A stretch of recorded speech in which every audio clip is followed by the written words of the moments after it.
I've always done a couple trips from like San Diego to Cabo and San Diego to Vancouver. You know, I haven't done an East Coast trip yet. It's pretty intense to go from San Diego to Miami and then from Miami to the Bahamas. Pretty scary going over water like that. I just want to go live the dream and just go meet some great people on the way. And so I started just talking to a lot of people about, do they think I'm crazy for doing this? And I go, I want to do it in a helicopter. Told Devin about my dream. What are you doing up there, Devin? It's all good looped up. Asked him and he said he kind of inspired me, and I go, there's no turning back now. Yes, sir. He ain't moving. Drive me when somebody tells me I can't do something, it makes me want to do it more. Getting the gas, I mean, that one's more. Because my life is half over. We have to face that. Like, I'm 61. How much longer am I going to be able to fly the helicopter? That scares me to think of that. When the story's done and told, and I don't think you're going to know too many more people that lived life like to the fullest.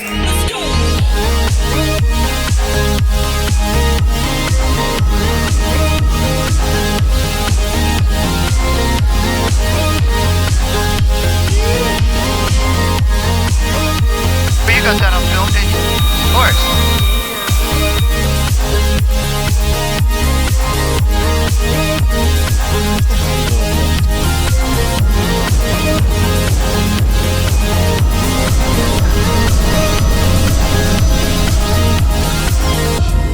Every day I get up, I try to just live the dream, treat people nice, and you'd be surprised what will happen. Who owns this helicopter? I mean, who got you on this trip? Steve Wright. Stevie Wright. In the pits from the major sponsor, Team Honda, Stevie Wright. Stevie, leading the points in the Grand National Series. How's this year been going for you? Well, this year's been going really good. I'm in the points lead right now. This is the 4th round of the Grand National Series here in Washington, and I'm 8 points ahead, and I feel really good. I was lucky enough to get my first three-wheeler in 1976.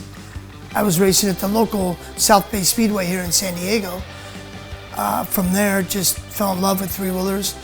And then in 1981, when Honda first came out with the fully suspended three-wheeler, and never even have crossed the border in my life. In 1981, it was called the Mexicali 250, and I got to race one of their three-wheelers there. And then that's when my Baja career started on Yamahas for Brock Glover. And then 83, 84, and then Honda came back, and Wes McCoy told me to call him on Monday morning, and my life changed. And then unfortunately, my career got cut short.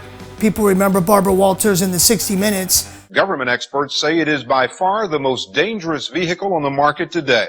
You know, that was pretty much the end of my Honda contract. And then at the meantime, I was fortunate to meet Mark and Brian. Ricky Johnson introduced me to him. It was my night tonight. So we opened up, Life's a Beach had no distribution at the time. So we opened up this store in El Cajon. That went nuts. And Ricky Johnson, there again, was at the peak of his, doing really good in his career, and we were the Bad Boy Club, as a lot of people remember. We rolled that into No Fear, I believe somewhere around 91, 92. Just been doing retail my whole life. So Stevie was and still currently is quite the racing legend. Decided to get into aviation because racing is pretty tough to maintain. Went from airplanes to helicopters, and that's how him and I met. During the Baja 1000 of 2021, he just kind of looked over at me and was like, hey, I'm looking at going to the Bahamas. I want to do it in a helicopter. And before he even finished his sentence, I was like, yes, I'm in, let's go, let's start planning. I just passed my FAA check ride, so I was confident with my communications and navigational skills. We immediately got to work, started planning what we thought could be one of the most challenging and dangerous trips of our lives. Aviation didn't really come into my life till later. I was about 41, 42 when I got my private license. I was gifted enough to buy my own helicopter, and I bought this helicopter that we have today in February of 2005. And it's like been the best 18 years of my life. Growing up as kids, we were always fascinated by the Bermuda Triangle, And this is our chance to kind of put it to the test and fly a helicopter through the whole bottom portion of the Bermuda Triangle. You can go from perfect blue skies to just dark gray clouds and crosswinds they call low-level wind shear, which can be dangerous even for massive airliners. So we had all the odds against us, and that's how we've grown up. Those are the sports that we love, and we're used to that lifestyle, and we were excited to take on the challenge.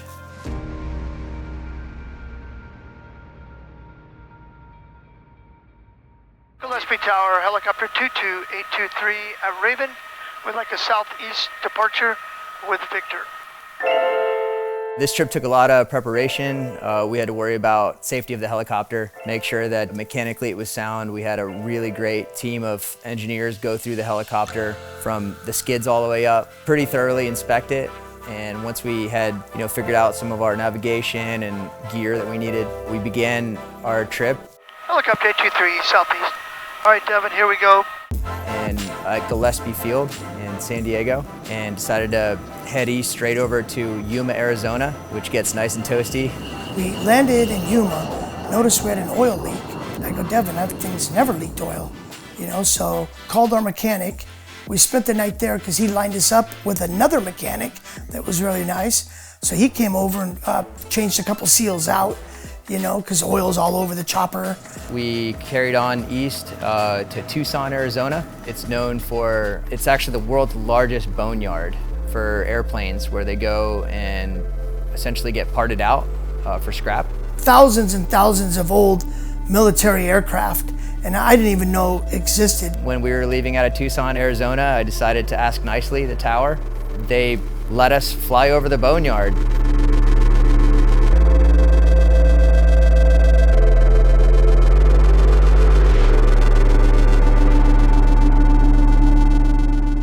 Feeling like now anything was possible, we were able to make our way over to Texas with some crazy winds, landed with just enough fuel to make it safely. Going through Texas, there wasn't much to see. Oh my God, these towers were we were dodging them. They were so tall.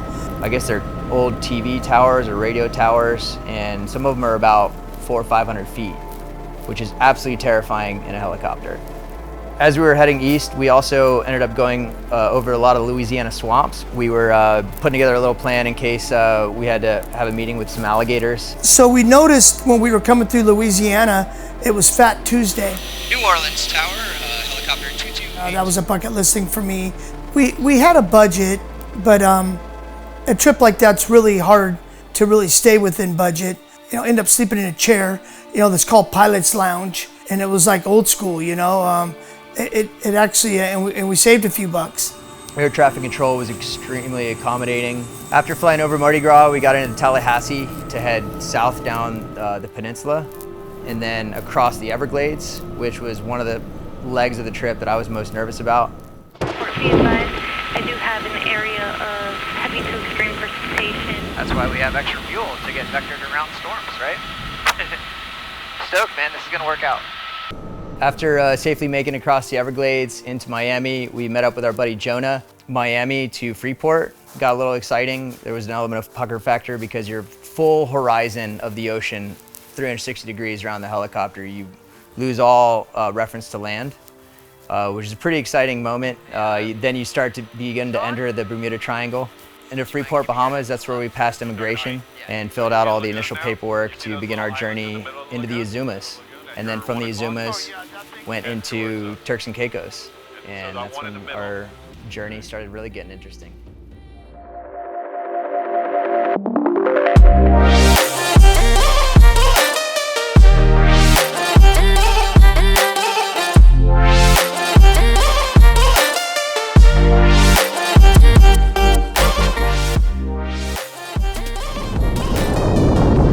Where we at, Stevie?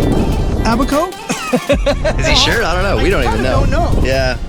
We cleared customs in the Bahamas at Freeport, and then we could pretty much see islands all the way down the Bahamas to the Exumas. Then you start to begin to enter the Bermuda Triangle. So all of our, emotions are kind of running strong. We're watching our instruments, waiting for the compass to start spinning or some kind of weird voodoo magic and started kind of island hopping of some of the smaller islands. We have to use jet fuel because it's a turbine helicopter. Took a lot of planning because we had to call ahead and make sure they had jet fuel. Along the way, people were so helpful, so nice, taking us in for free lunches and locals taking pictures next to the helicopters. And you know, we got to see the pigs, swim with them. We got to see the lizards. We got to see El Chapo's drug plane, didn't quite make it. Just a lot of history down there because, as you know, Miami was built in the 80s and that was the corridor we were flying. We stayed there for a couple days and then we had to get our courage up and our plan tight because our longest trip over water was 200 miles from Stella, Mars, all the way to Turks and Caicos. So we carried fuel with us, 20 gallons. We found an island out in the middle of nowhere. We were probably over water over 2 hours. basically have to use the back seats to store all of our fuel. And we have plenty of extra fuel because we're gonna have to literally find a little deserted island and stop and get more fuel along the way. You know, Devin and I had a nice safety plan together. We had a raft on board.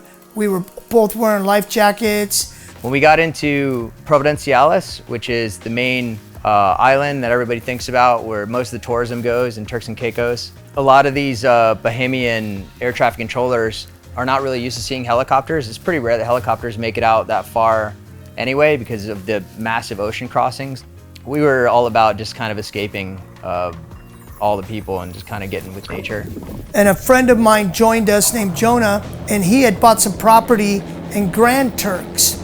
We would use the helicopter to find the whales, and then we would park it, get into a boat, and go out. And that was the furthest part south that we made.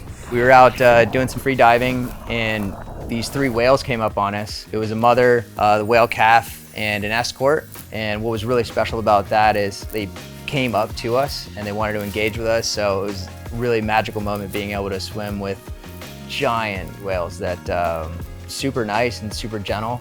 And it was just really neat being able to experience all the nature around there before we turned around and started heading back north after about a week of hanging out and experiencing island time.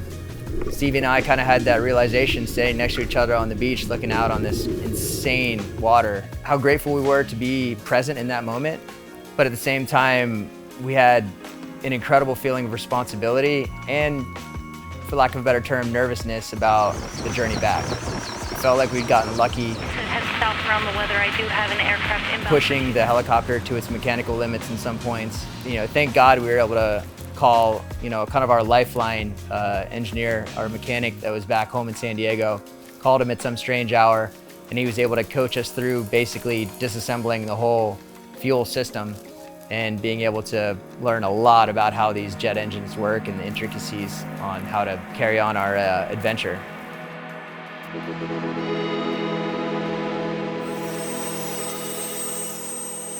When we touched down back in San Diego, we wanted to do a victory lap with some of our friends and went over downtown, seeing that skyline, just like the pressure off of our shoulders and that feeling of I'm home is something that I'll never forget.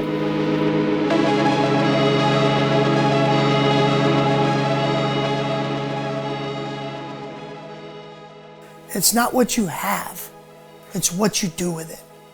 And you guys, get to really process that. That's the key. I was having fun doing it. It never felt like work either, because I had a bunch of cool people around me. Money definitely cannot buy happiness. It can buy the momentum to let you do a lot of things, but it's what you do with it and how you treat others. It's not that difficult, to be nice to people, and then they'll open doors. They'll help you. They'll help you become successful. And whatever your dream is, or whatever they will. Circle yourself around good people, not little pricks. That's a good way to put it. My favorite brand that Stevie ever made is Livin The Dream. He is the embodiment of Livin The Dream. He has been able to travel the world and live a career and in a sport that every kid grows up wanting to do. Racing motorcycles and ATVs and flying helicopters. He's been a successful entrepreneur, and he's always been the first guy to say, get off your butt and go do it. and make it happen. And this has always been a bucket list trip for him, and it was also like we've both kind of pushed our bodies as hard and as far as we can. Us being able to go on this trip together was really powerful, like spiritually, for both of us. And it was awesome to team up and do this, and he's already super excited about future trips. Stevie's a special breed. In the famous words of Hunter S. Thompson, it's too weird to live, too rare to die. There's only one Stevie Wright, and I'm grateful to know him. I'm grateful that he brought me along for this adventure. And Stevie is living the dream.